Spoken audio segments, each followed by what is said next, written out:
Mashamba yetu yamekuwa tabani, tunauawa, tunachinjwa, tunabakwa. Dunia nzima ya nyamaza, hawasemi kitu. Mambo haya yaishe, amani ya kudumu ikae. Chers téléspectateurs de la Moto TV, c'est le tam-tam de la communauté. Nous sommes encore une fois très ravis de vous savoir nombreux en train de suivre cette émission que pense la base. Et vous le savez, 2 mois après le blocage, le Qatar a confirmé la reprise des discussions entre Kinshasa et l'AFC M23 à Doha pour essayer de mettre fin, en tout cas pour mettre fin au conflit armé qui sévit actuellement depuis plusieurs décennies dans l'est de la République démocratique du Congo. Mais les protagonistes vont reprendre langue pendant, alors qu'ils s'accusent mutuellement de violations répétées du cessez-le-feu. Au même moment, le président congolais Lorenzo João, la France, la Belgique, et appelle le gouvernement congolais au dialogue entre les autorités congolaises et la société civile, mais pour engager sans délai l'organisation du dialogue intercongolais à vue de la consolidation de la paix et la cohésion nationale. Qu'en pensez-vous? Et pour en parler, nous sommes dans ce studio avec Jean-Paul Soko. Il est analyste politique indépendant. Jean-Paul Soko, bonjour et merci d'avoir répondu à notre invitation. Bonjour M. Anki, bonjour également à tous nos téléspectateurs. Merci beaucoup pour l'invitation. Vous venez de l'annoncer, je suis Hanki Mouleka Gisley à la présentation de cette émission. Que pense la base? À tout de suite.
Chers téléspectateurs de la Moto TV, je venais de l'annoncer à l'entame de cette émission. 2 mois après Doha, le Qatar a annoncé déjà la reprise des discussions entre les gouvernements congolais et l'AFC M23 pour essayer de juguler les sécurités qui sévit à l'est de la République démocratique du Congo. Et nous sommes dans ce studio avec Jean-Paul Soko, il est analyste politique indépendant. Et la question que nous nous sommes posée, c'est qu'est-ce qu'il pense de cette énième demande du Qatar, surtout qu'il y a beaucoup de dialogues qui ont été déjà organisés dans ces pays à cause de l'insécurité dans la région des Grands Lacs, parce que la RDC, au moins, ces conflits touchent les Grands Lacs. Jean-Paul Soko. Merci beaucoup pour cette question. Je crois que nous sommes en train de parler de la situation sécuritaire et de la sécurité nationale de notre pays. Et je présente d'abord mes condoléances à toutes les familles qui ont perdu les leurs à cause de cette guerre que les Rwandais sont en train de nous imposer d'une manière qui est tout à fait injuste. Et à part là du processus de paix, bien sûr, il y a plusieurs manières de mettre fin à la guerre. On peut passer par effectivement les dialogues, mais aussi il y a la voie militaire. Aujourd'hui, nous sommes en train de parler des dialogues, Mais le plus important, c'est de voir comment poser des actions qui vont vraiment avoir des effets qui sont positifs sur terrain. Et en faisant cela, nous devons savoir que les mêmes causes engendrent les mêmes effets. Aujourd'hui, nous voulons parler d'un potentiel dialogue au niveau du Doha au Qatar avec un mouvement. Et je vais vous rappeler que le président Paul Kagame lui-même a confirmé récemment que tout ce qui se passe à l'est de la République démocratique du Congo, c'était bien lui. Et cela a été confirmé également par l'ambassade rwandaise au niveau des États-Unis. Cette ambassade qui a confirmé qu'il y aurait collaboration entre le M23 et le gouvernement rwandais. Donc ça, c'était pour dire tacitement et officiellement que le M23 est soutenu par le Rwanda et c'est un mouvement rwandais. Alors aujourd'hui, dire qu'on va encore retourner au niveau du Doha pour aller discuter avec ces mouvements, et mouvements dont les autorités rwandaises ont déjà approuvé l'allégeance et l'appartenance.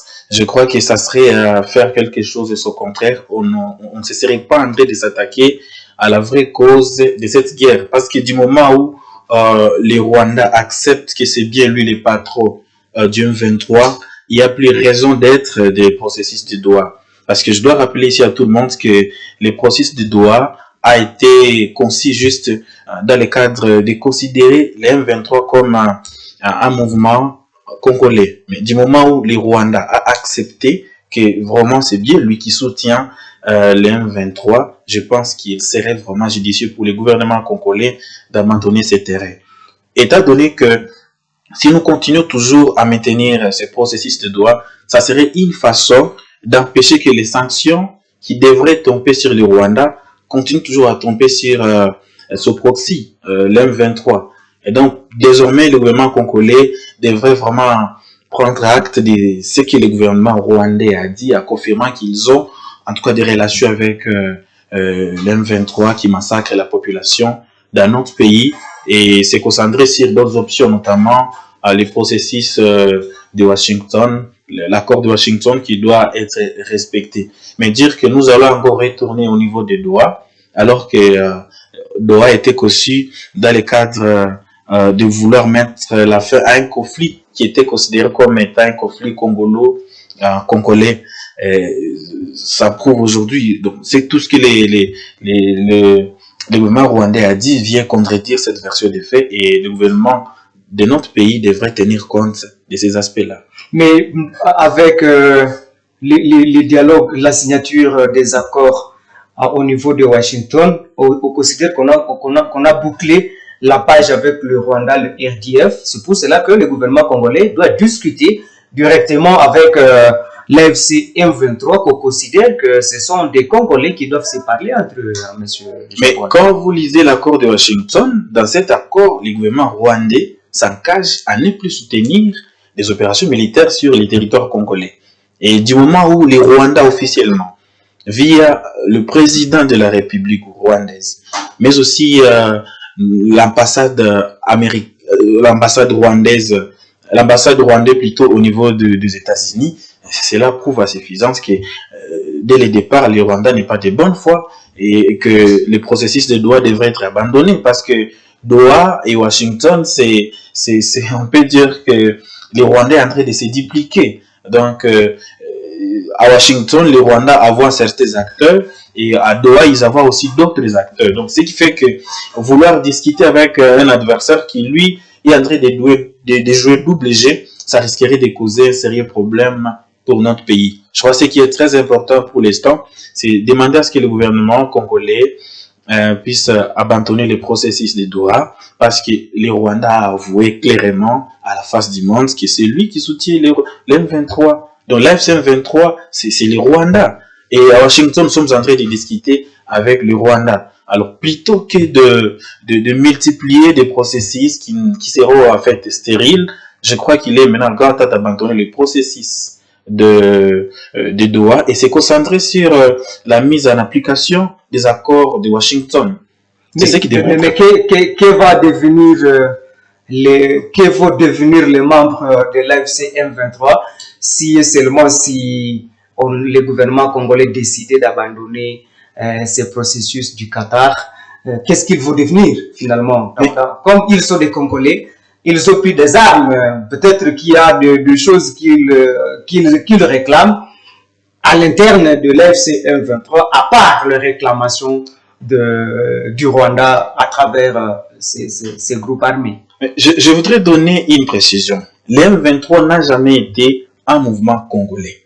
Seulement pour essayer de vouloir congoliser la rébellion, on cherche certains Congolais de faibles esprits et qu'on présente comme tête d'affiche, enfin, de pouvoir montrer à la face du monde que c'est un mouvement en fait congolais. Mais à vrai dire, c'est un mouvement rwandais. Et si le M23 existe dans notre pays, c'est pour servir les intérêts du Rwanda. Donc, il n'y a rien à faire avec la République démocratique du Congo.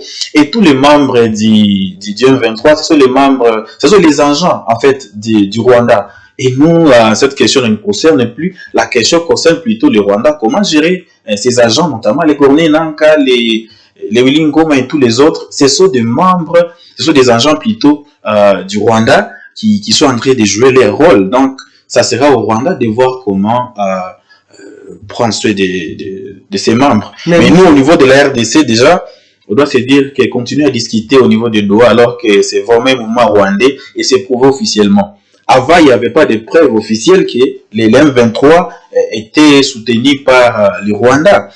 Bien sûr qu'on avait les rapports des Nations Unies, des experts des Nations Unies, mais le Rwanda niait toujours. Mais aujourd'hui, le Rwanda accepte que je suis en train de soutenir le M23. Et comment pouvons-nous continuer à entretenir encore les processus de Doha alors que nous avons déjà la preuve? Je pense qu'on doit être mature et on doit être aussi digne. Nous devons défendre notre dignité et savoir que parfois pour chercher la paix, il faut accepter d'abandonner certaines choses et que ce processus de Doha n'est qu'une sorte de diversion du Rwanda parce que le Rwanda veut que les sanctions ne puissent pas tomber sur ce pays. Parce qu'aujourd'hui, nous sommes en train de voir les sanctions de l'Union européenne qui tombent sur les cadres du M23, de l'AFC M23, mais ces sanctions, en principe, devraient tomber sur l'État rwandais.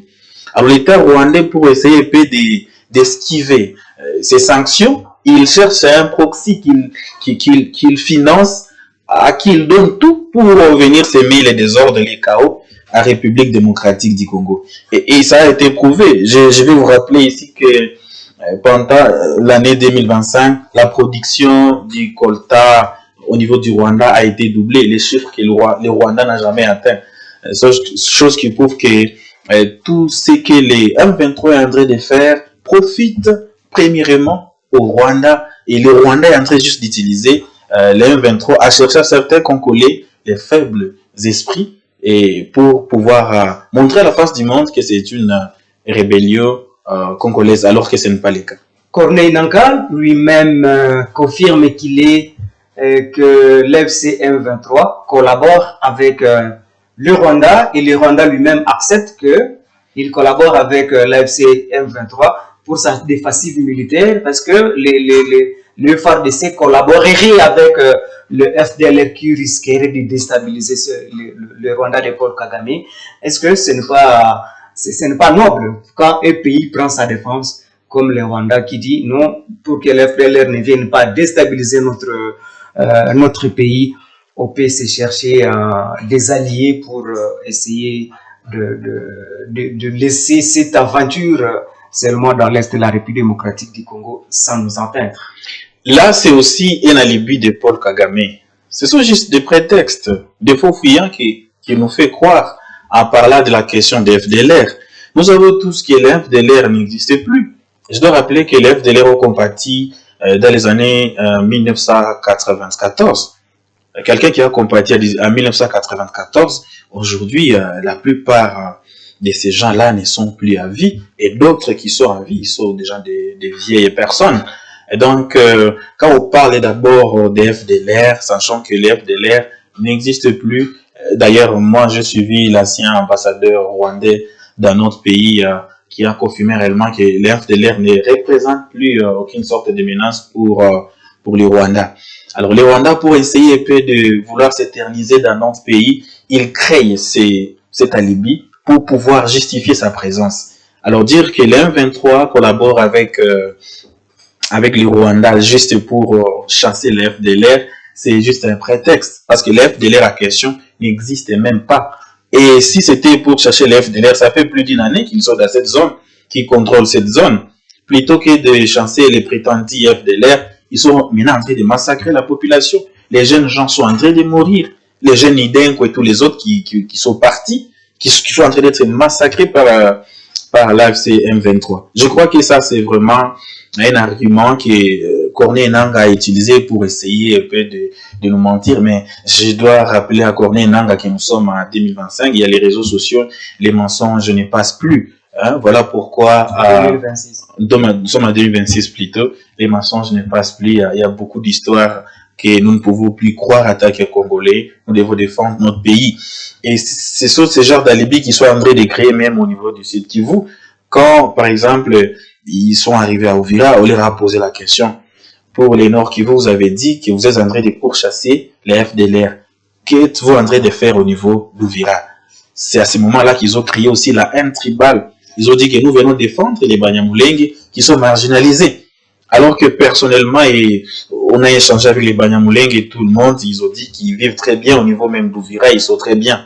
Donc ça veut dire que le Rwanda, sans seule vision, c'est vouloir balkaniser la République démocratique du Congo et avoir un contrôle total et officiel sur nos richesses stratégiques. Et je dois avouer ici à tout le monde que le monde vers 2045 aura besoin de beaucoup de minéraux qui se trouvent à la République démocratique du Congo. Et 80% des minéraux. Donc, on peut dire qu'en RDC, on retrouve 80% de ces minéraux-là dont le monde aura besoin.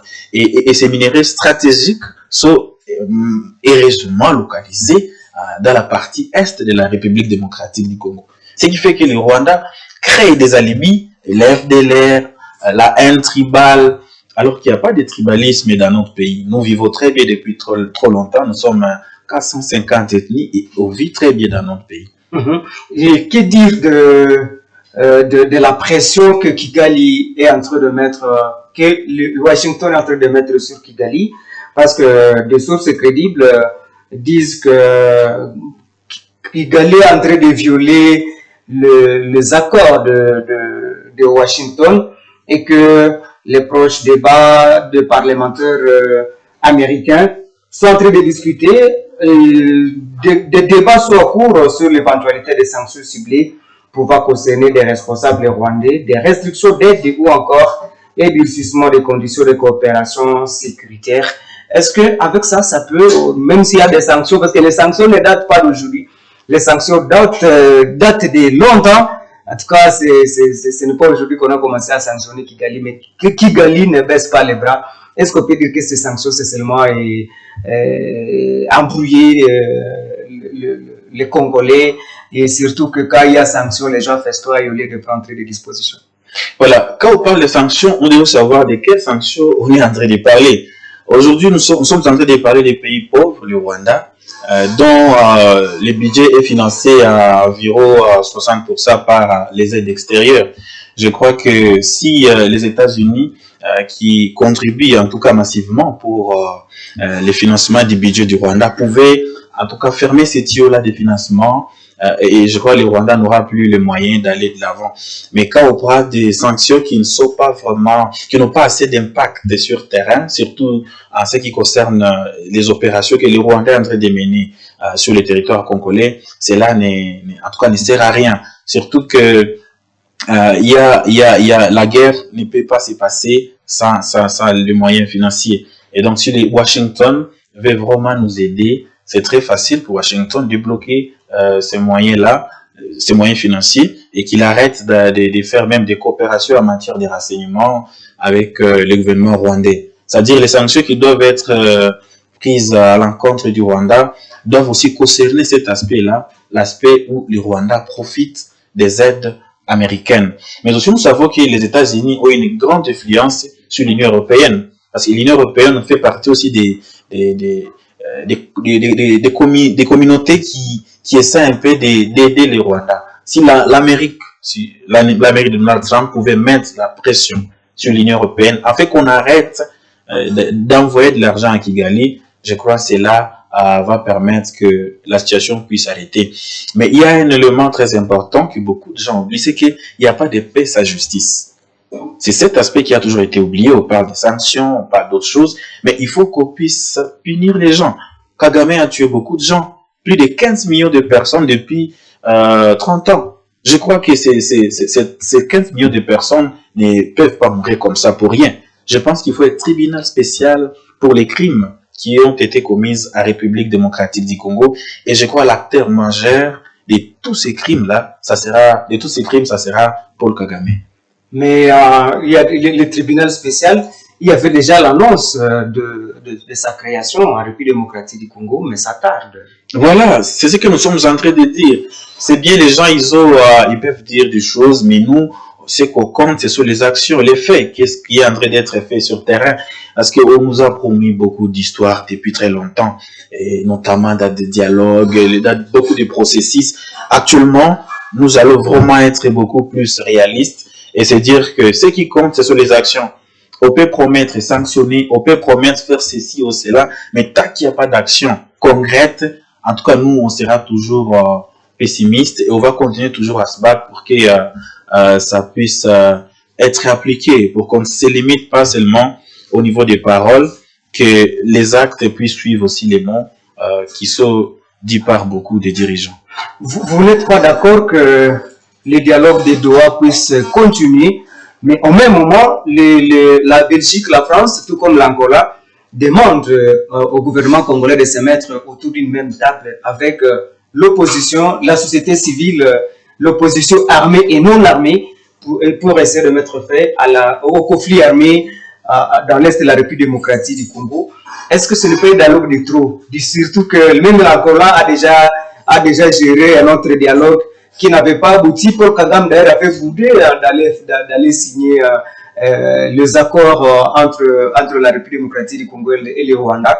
Et au même moment, c'est l'Angola, la France, la Belgique qui demandent maintenant au président Félix Tshisekedi d'organiser les dialogues intercongolais. N'est-ce pas paradoxal? Bon, voilà, je peux un peu déverser les rôles. Je ne sais pas ce que vous attendez par opposition armée. Opposition armée. Dans notre pays, est-ce qu'il y a vraiment une opposition armée? C'est quoi cette opposition? Quand on nous demande d'organiser un dialogue avec une opposition armée, il n'y a pas d'opposition armée. Il y a plutôt un groupe armé rwandais dans notre pays. Quand on veut parler d'une question de sécurité nationale, on ne peut pas appeler les étrangers. Si on veut parler bien des dialogues, il faut que ça soit entre les Congolais. C'est bien de dialoguer, mais aussi les dialogues qui est très urgent, c'est quand il y a crise institutionnelle. Et il n'y en a pas jusqu'à aujourd'hui. Alors dire que organiser un dialogue, ça serait avec un format où le M23 sera concerné, un mouvement rwandais aux intérêts rwandais, ça serait une façon d'humilier encore de plus la République démocratique du Congo. Si on veut dialoguer, on va dialoguer entre les Congolais. Mais dire qu'on va appeler aussi un mouvement rwandais, là je parle de l'AFC M23, pour venir parler des questions congolaises, alors que nous savons tous que ces mouvements n'est là que pour servir les intérêts rwandais, là on se serait trompé des cibles. C'est trompé des cibles, mais le président de la République lui-même, il a fait beaucoup de tours en Angola, au Togo, pour essayer de parler à ces deux chefs d'État, comme ce sont des figures emblématiques au moins de la politique africaine, et pour essayer aussi de demander à l'Angola de jouer la médiation dans ces dialogues. Mais est-ce que selon vous, qui peuvent être les acteurs qui peuvent être appelés dans ces dialogues pour essayer de parler de la question de sécurité si la M23 AFC ne se retrouve pas dans cette rencontre? Bon, voilà, dans un dialogue entre Congolais, on ne peut pas appeler un Rwandais. C'est-à-dire un mouvement rwandais, l'AFC M23, ne doit pas être présent. Mais aussi, en tout cas, externiser la sécurité d'un pays, c'est vraiment une très grande faiblesse. Si on veut discuter des questions qui concernent la RDC, nous avons notre capitale Kinshasa. Luanda n'est pas notre capitale, encore mieux Nairobi. Nous, on a Kinshasa. Si on veut discuter des questions qui concernent la République démocratique du Congo, il faut bien qu'on se rende à Kinshasa pour aller parler de cette question qui dérange en fait certains citoyens. Mais dire qu'on va organiser un dialogue à l'extérieur de notre pays, et pour notre pays, c'est un aveu de faiblesse. C'est pour dire à la face du monde que nous, on n'est pas en mesure de résoudre nos problèmes par nous-mêmes. Je crois, si vraiment il y a nécessité de dialogue, nécessité que moi je ne vois pas, parce qu'il n'y a pas de crise institutionnelle, je pense que si quelqu'un a des frustrations, et si on trouve que c'est nécessaire d'en parler, il faut que ça se fasse à Kinshasa, et nulle part ailleurs. Et avec ça, ça va permettre de prouver que nous sommes un État très fort et souverain. On ne va pas dépendre d'un pays comme l'Angola, parce que l'Angola a aussi ses problèmes. Les Kenyans ont ses problèmes. Et les Congolais doivent savoir qu'on est mieux servi que par soi-même. Mais tant que vous pensez que votre bonheur se retrouve entre les mains d'une autre personne, vous serez toujours les plus malheureux parce que vos attentes seront très élevées et peut-être la personne à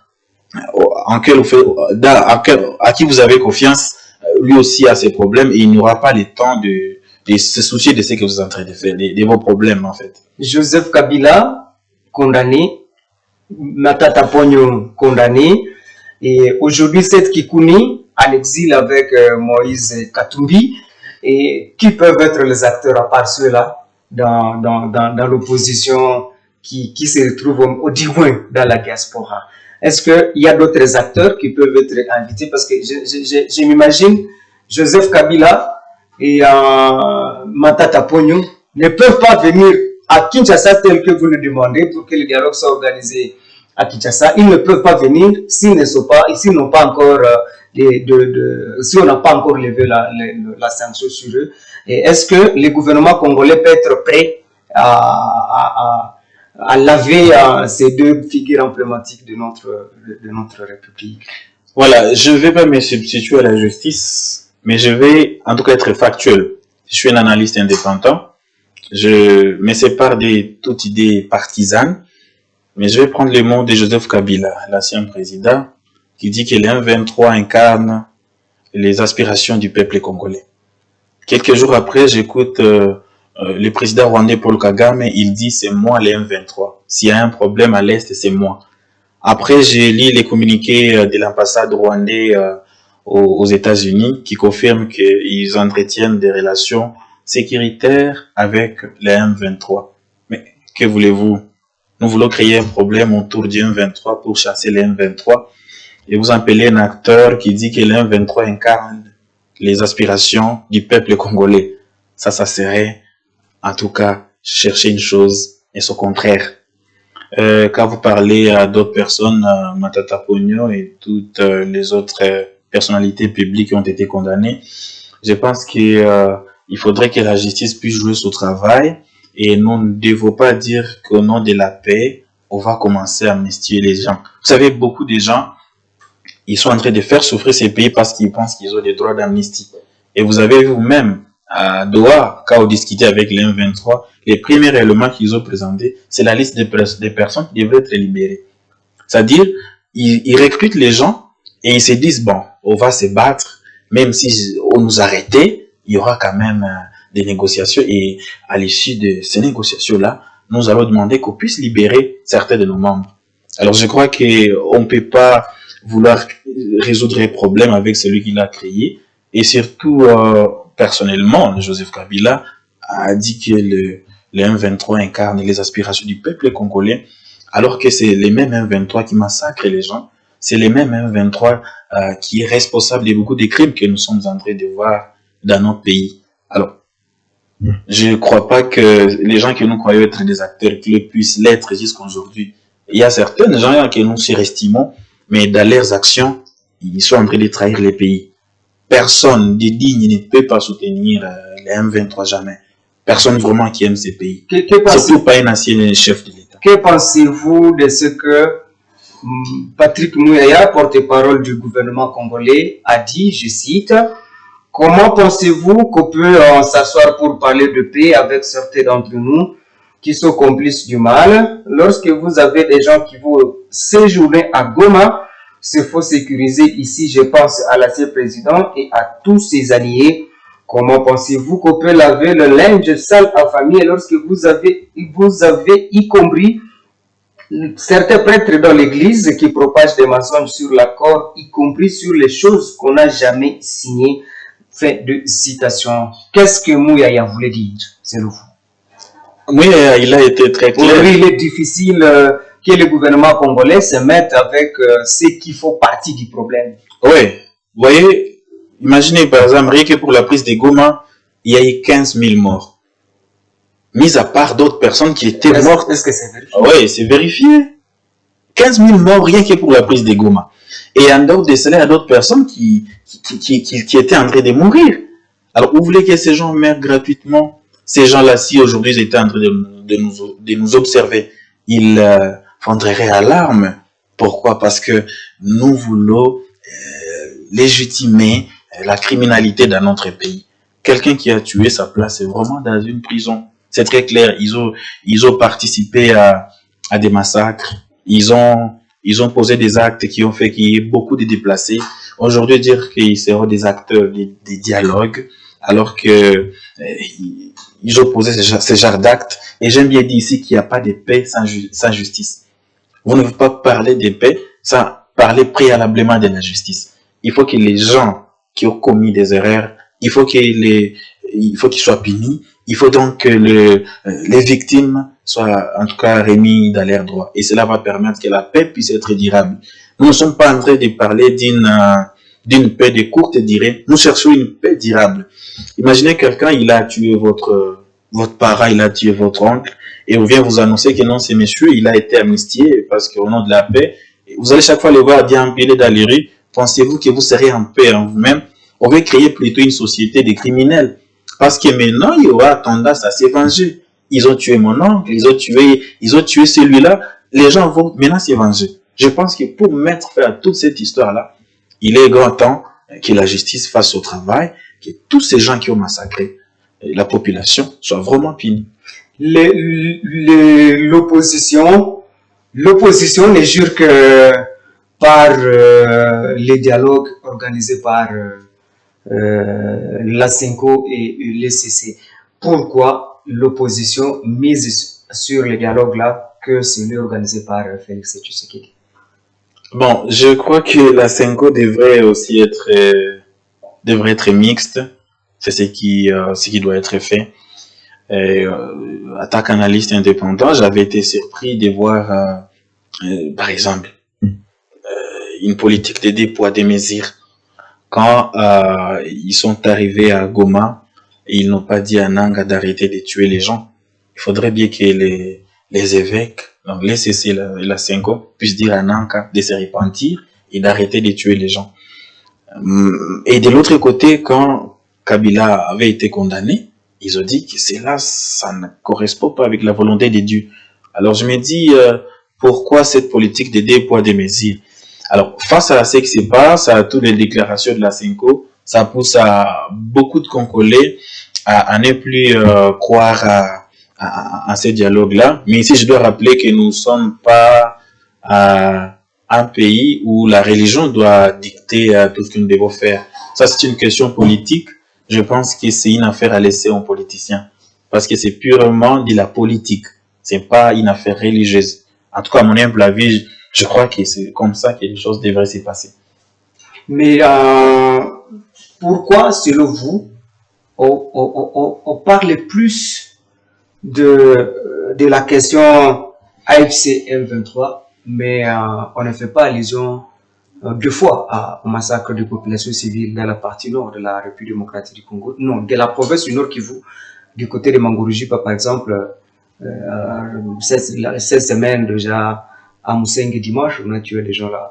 On a brûlé tout un marché, toute une église qu'on a vandalisée, qu'on a incendiée. Mais on n'en parlait pas trop. C'est seulement la question M23 AFC qui brûle les cœurs des gens. Selon vous, qu'est-ce qui peut être à la base de ça?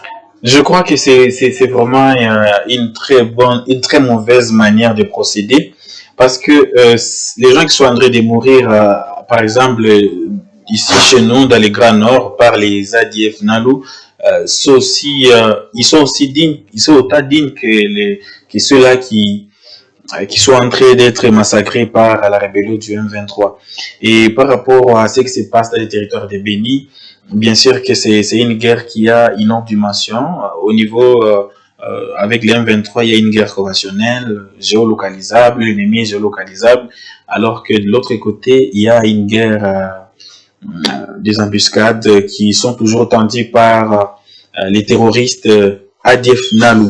Et dans ce sens-là, nous, on avait proposé c'est ce que nous sommes en train de faire. Nous avons une proposition de loi, une proposition de loi portant sur la dotation des armes à feu à des cultivateurs. Parce que nous nous sommes rendus compte que les cultivateurs, que le massacre de l'autre côté là, ils les sauvent parce qu'ils n'ont pas de moyens de défense.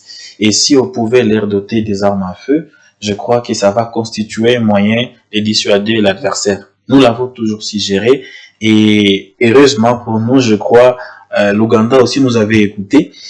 Parce que récemment, les chefs des UPDF avaient proposé la même chose au gouverneur du Nord Kivu, parce qu'il a montré que c'est grâce à cette méthode qu'ils ont pu mettre fin à la rébellion LRA qui massacrait aussi la population au niveau de l'Ouganda. Alors je crois que c'est ce qui doit se passer. Vous allez dans votre champ de cacao, de café, avec une arme à feu, juste pour vous protéger. Mais il faudrait qu'il y ait un mécanisme d'encadrement de toutes ces armes, afin de permettre que ces armes soient utilisées uniquement pour protéger la population civile victime des massacres des ADF NALU. Parce que ce qui est vrai, les ADF NALU ne sont pas des personnes extraordinaires, ce sont des gens comme nous. Et la seule différence, c'est qu'eux, ils viennent être armés et ils nous surprennent. Et si on pouvait aussi armer les cultivateurs, je crois, eux aussi auront un moyen de dissuasion et ça va permettre que les massacres puissent diminuer. Les massacres peuvent diminuer, oui, mais quand on dote aux civils des armes, par exemple, dans cette région, avec des conflits terriens, est-ce que ce ne pas permettre aux gens de s'entretuer? Qu'est-ce qui peut être fait pour maîtriser ces armes-là? Voilà, je dois ici préciser qu'entre deux mots, il faut choisir les moindres. Si on ne dote pas à la population des armes, les gens vont continuer toujours à mourir. Et si on dote à la population des armes, les gens vont, en tout cas, ne vont plus continuer à mourir avec autant de fréquence que nous sommes en train de voir aujourd'hui. Mais aussi, pour régler des comptes, ça ne suffit pas seulement d'avoir des armes à feu. Les gens s'entretuent même sans armes à feu. Ici, je suis en train de parler d'une proposition de loi qui va mettre en place un mécanisme d'encadrement pour minimiser les risques que ces armes puissent causer du tort à la population. L'exemple est simple. Le gouvernement congolais a officialisé les Wazalendo. Et aujourd'hui, les Wazalendo circulent librement avec des armes dans de grandes agglomérations. Et vous voyez, par exemple, la ville de Butembo, ces alentours ici, ils s'entre-attaquent tout le temps.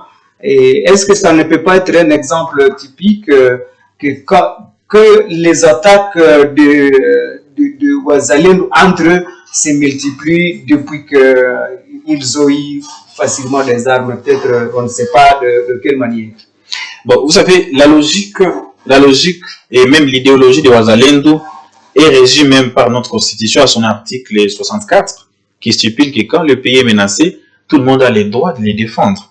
Et donc, cautionnement, les Wazalendo sont en train de jouer leur rôle et ils sont en train, c'est grâce à eux que l'M23 n'a pas pu avancer aujourd'hui. Ils ont joué un très grand rôle et l'M23 a du mal à avancer. Pourquoi? Parce que les Wazalendo sont là. Mais nous ne devons pas tomber dans un piège où on va prendre certains cas isolés pour les généraliser. Mais en soi, l'idée des Wazalendo et les rapports, en tout cas, est en train de nous aider et ça permet que l'M23 puisse avoir du mal à avancer jusqu'à chez nous. Justement, les M23 n'avancent pas, selon vous, mais ils sont à côté de KPC ici. Pourquoi il n'y a pas une force de Wazalendo des FARDC dans leur coalition?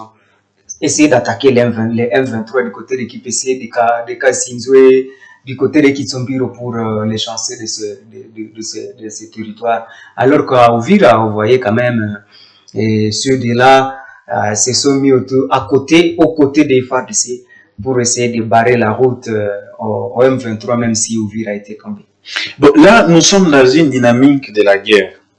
Et pour une guerre, si vous voulez vraiment remporter la victoire, il faut savoir que l'information doit être gardée secrète Et toutes les stratégies ne doivent pas être publiées. Je crois que c'est ce qui pose toujours problème à nos populations, car les gens veulent que les FRDC puissent communiquer des choses avant de les exécuter. Pourtant, l'effet des surprises aussi profite à celui qui a été le premier à lasser les hostilités. Donc, je crois que on ne peut pas communiquer qu'on va attaquer, je sais pas, telle position des M23. Ça ne se communique pas. C'est juste des surprises.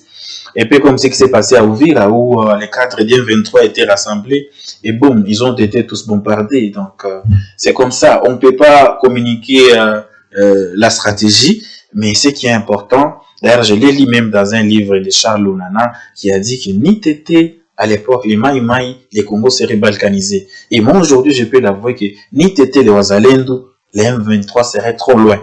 Et je dois vous rassurer que les M23 a peur d'avancer. Il a peur. Il a peur d'aller jusqu'à vers Butembo, parce qu'on connaît bien Butembo, c'est que ça représente cette ville, symbole de la résistance. C'est-à-dire, c'est grâce à ces jeunes gens. Et je dois vous dire que les gens qui sont en train de se battre sur le front, les jeunes Wazalendo, ce sont les enfants de Butembo. Donc, il y a parmi eux les enfants de Butembo, de Beni, les enfants d'ailleurs. Donc, leur présence fait que l'M23 puisse avoir peur. Et moi, j'ai toujours suivi les médias rwandais, plusieurs télévisions au niveau du Rwanda. C'est eux qui sont vraiment très hostiles aux Wazalendo, parce qu'ils savent vraiment combien les M23, disons les Wazalendo, sont en train de freiner leur expansion et leur avancement.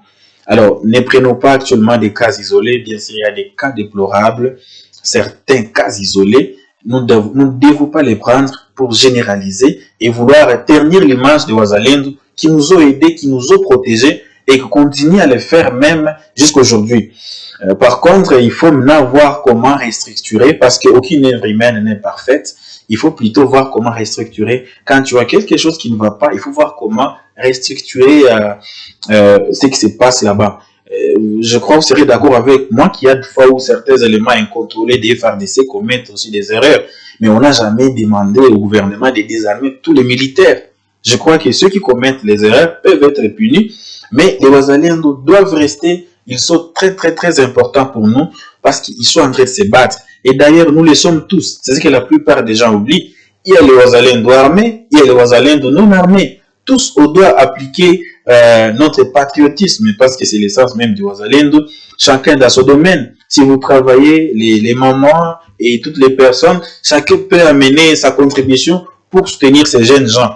Et nous qui sommes en train de faire des analyses, nous qui sommes en train de sensibiliser la population, on doit aussi chacun jouer son rôle. Mais dire qu'on va demander à nos jeunes gens, des vaillants Wazalendo qui ont pris les armes, qui sont en train de risquer leur vie, de déposer les armes, ça serait vraiment laisser une porte grande ouverte à la rébellion du M23, et nous n'aurons que nos yeux pour pleurer. Le E23 AFC a sorti récemment une déclaration qu'ils ne se retireront jamais de Goma et de Bukavu. Qu'en pensez-vous? Non, c'est ce qui est des paroles. Mais ils ont multiplié autant de communiqués autour d'Uvira, qui ne quitteront jamais Uvira. Et pourtant, ils sont pliés à Uvira. Et ils se sont repliés très loin jusqu'à Camagnola. Je crois qu'ils vont partir très loin.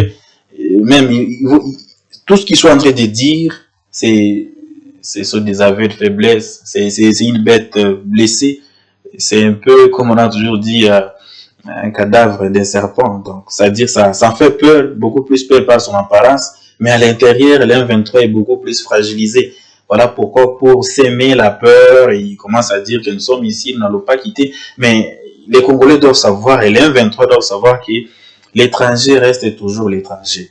Et ils doivent savoir que pour balkaniser le pays, il faut d'abord que les autochtones soient d'accord. Mais les Congolais ne sont pas d'accord avec la balkanisation. La population de Goma vit dans une prison. Les gens sont massacrés, les gens n'ont pas droit à la parole, les gens sont fouettés.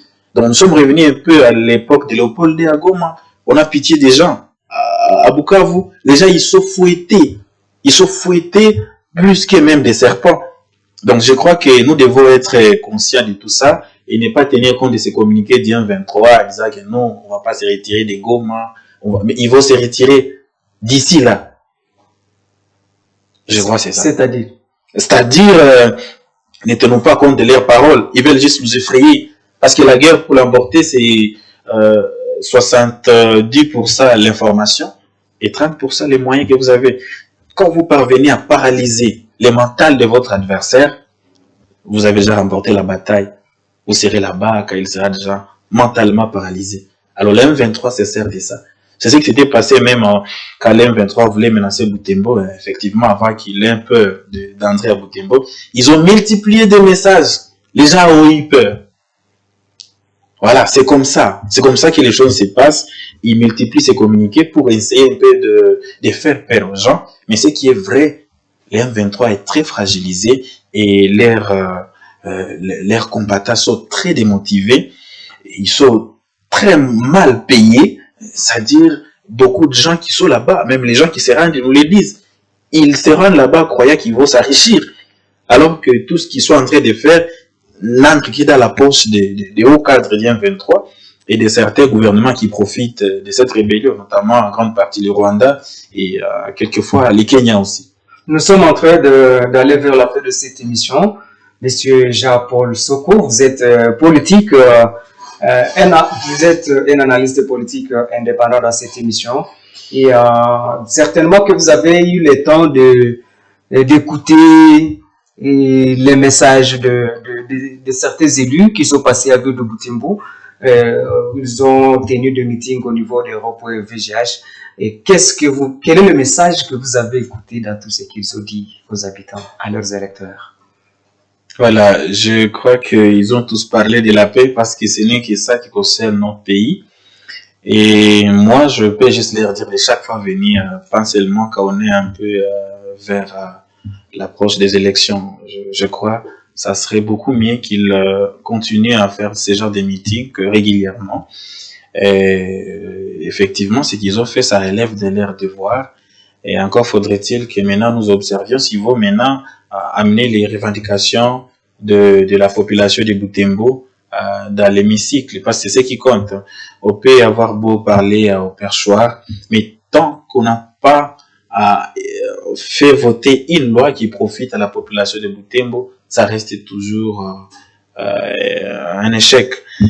Je crois, là où ils ont beaucoup travaillé, comme j'ai beaucoup vanté les Wazalendo, c'est quand la majeure partie, je crois, tous les députés, ils ont soutenu cette idée de Wazalendo et ça a de nous aider dans ce sens pour la sécurité de notre ville de Butembo, mais aussi de toute la République démocratique du Congo qui était vraiment menacée, qui continue toujours à être menacée. Et tout ce que je leur souhaite, c'est du bonheur, qui continue toujours à faire leur travail et à servir les intérêts de la population. Et ce que je souhaite, c'est qu'il y ait un meeting où ils seront tous présents, parce que vous les avez choisis, on avait voté pour tous les 4. Ils doivent aussi tenir un meeting d'ensemble pour montrer cette connexion et c'est le fait qu'ils travaillent à synergie afin de pouvoir tous porter la voix de la population de Butembo. Parce que s'ils se mettaient ensemble pour travailler sur des projets concernant la ville de Butembo, je crois ils seront plus écoutés que travailler tout à fait seul. Mais quel est votre avis et par rapport à la tenue de ces meetings, surtout au Europe VGH, les opérateurs économiques se plaignent de ces meetings. Ils disent que c'est un manque à gagner quand un député tient son meeting là-bas, ils n'ont pas de clients. Est-ce que c'est le seul milieu dans la ville de Butembo où les politiques peuvent chaque fois tenir leur rencontre publique? Effectivement, ça c'est aussi un désordre public. Les ronds-points VGH, avec actuellement Butembo n'est plus comme avant. Il y a beaucoup de véhicules. Et dire qu'on va chaque fois organiser les meetings dans un rond-point où beaucoup de gens passent, sachant que aussi nous sommes dans une ville commerciale, je crois que c'est pas approprié. Il faudrait qu'on cherche un autre endroit pour chaque fois faire des meetings, pas forcément au VGH. Il y a beaucoup d'autres endroits qu'on peut exploiter et non pas empêcher les hommes d'affaires à travailler. Parce que je veux rappeler que cette ville, elle a été construite par les hommes d'affaires, les commerçants, les gens qui font des affaires. Mais du moment où vous venez barrer la route à tout le monde, par exemple de 10h, c'est pas 18h, ça c'est vraiment un manque à gagner pour la population de Butembo. Je crois que si vous voulez faire un meeting, les gens qui veulent vous écouter, ils peuvent vous trouver où vous êtes. Il y a beaucoup de consensus où ils peuvent toutefois être. Selon vous, qu'est-ce qui pousse à tous nos élus de se concentrer au repêchage? Qu'est-ce qui peut les pousser à faire? Bon, certains le font parce qu'ils savent qu'ils auront difficilement les gens ailleurs. Ils auront moins de gens. Avec le repêchage, c'est très facile parce que je vous ai dit que ça paralyse les activités économiques dans notre ville. C'est-à-dire quelqu'un qui allait travailler, par exemple, là-bas, il sera obligé de suivre les meetings alors que ce n'était pas son intention. C'est-à-dire, si vous voulez acheter dans une boutique qui est fermée à cause des meetings, vous serez obligé d'assister à des meetings. Et cela augmente le nombre de participants à des meetings. Je crois que c'est ce qui motive les députés à pouvoir choisir l'Europe VGH. Mais je crois que ça ne peut pas continuer comme ça. Il faudrait qu'on cherche un autre endroit où on peut chaque fois faire ces genres de meetings et non pas choisir cette place par laquelle passent beaucoup de gens. C'est vraiment un rond-point, je crois. Ça doit vraiment changer. Et moi, par rapport à la situation sécuritaire à Butembo, avec l'avènement de vols de motos, des cas de boda-boda, les assassinats dans la ville, au moins quand même cette semaine, on n'a pas encore appris. Seulement les vols de motos, ça continue. Mais les assassinats commencent à diminuer tant soit peu. Qu'est-ce que vous dites de ces situations sécuritaires? Voilà. La situation sécuritaire à Butembo est beaucoup plus complexe. Hein.